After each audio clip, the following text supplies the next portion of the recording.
Yesterday, at the Liberal Party's official campaign launch, we finally saw a concerted effort to differentiate the party from Labor. The housing policy announced yesterday is a winner. Not only will it be popular with the electorate, but even more importantly than that, it's good policy. It gives Australians access to their own money so they can get out of the rent cycle, but it comes with plenty of sensible checks and balances, including requiring the money withdrawn from super to go back if the property is sold. It's leaps and bounds ahead of Labor's ham-fisted housing plan with shared ownership arrangements that would become a bureaucratic nightmare.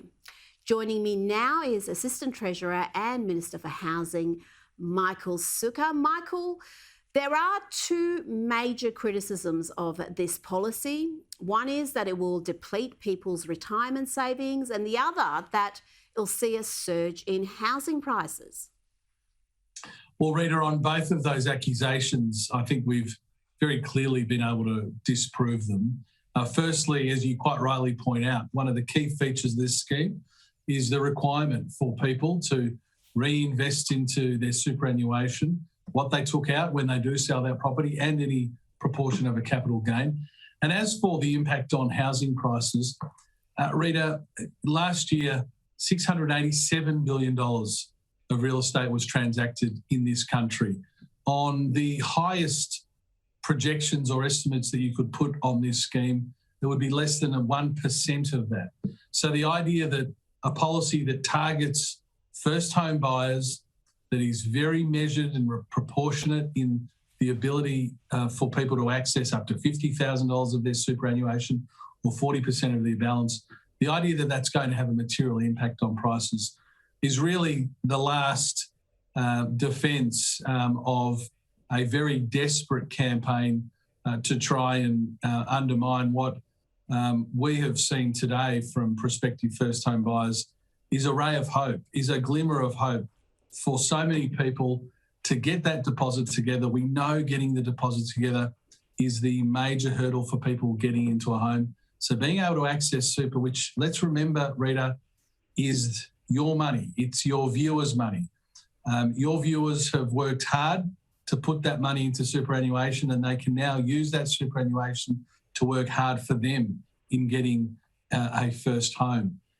We think it's a very measured, very proportionate policy, but one that's going to move the dial for first home buyers. And we're very happy to be standing with first home buyers on this policy, Rita.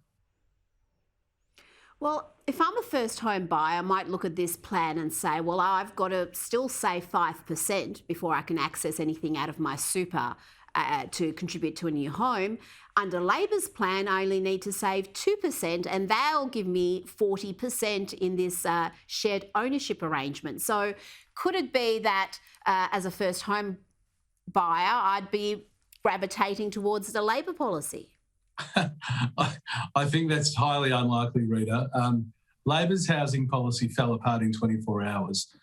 Firstly, people don't want Anthony Albanese to own 40% of their home. They don't want Anthony Albanese at the kitchen table. We had the Deputy Leader of the Labor Party, Richard Marles, confirm that if you got a pay rise and all of a sudden were earning above the thresholds that they had in place, that, you know, the eviction notice would be in the mail.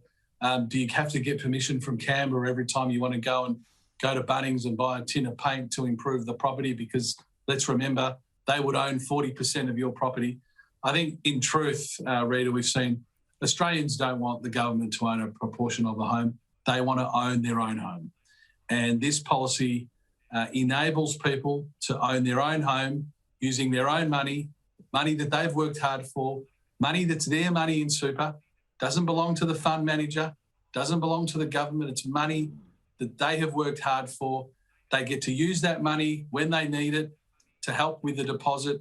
And then once they own that home, they can responsibly reinvest it back in super. So they've got their home and they've got those retirement savings that haven't been diminished. It really is the best of both worlds. And I am very confident, Rita, in saying to you that it would be a very clear choice for first home buyers which scheme they would use.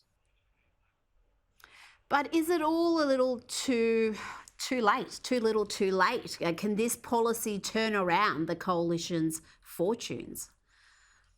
Well, Rita, this policy builds on what we've done for 3 years, which is have a real laser-like focus on first-home buyers. We put in place the Home Guarantee Scheme, the First Home Super Saver Scheme, the Home Builder Program, most of which were opposed by the Labor Party. We've assisted more than 300,000 people into a home in just the last 3 years. We've got first-home buyer levels to their highest for nearly 15 years. This builds on that, and there'll be a very clear choice for Australians on Saturday. This fits within the context of a broader economic recovery that Australia is seeing. And I think it will be a reminder, not just for first-home buyers, but a reminder for all Australians that the Labor Party and an opposition leader has shown very little interest in the economy, indeed very little knowledge of the economy. He's not someone that can be trusted in these very uncertain times, and certainly has shown today in criticising this policy that he would rather stand with the big fund managers, the big unions, while we're standing with first-home buyers. So I'm very comfortable, Rita, with people going into a ballot box on Saturday knowing that we're standing with Australians who aspire to own a home and will be attacked by very, very big vested interests for doing that, while the Labor Party stand with those vested interests. And I think it'll be a very clear choice for Australians. Michael Sukkar, thank you so much for joining me this evening. Thanks so much, Rita.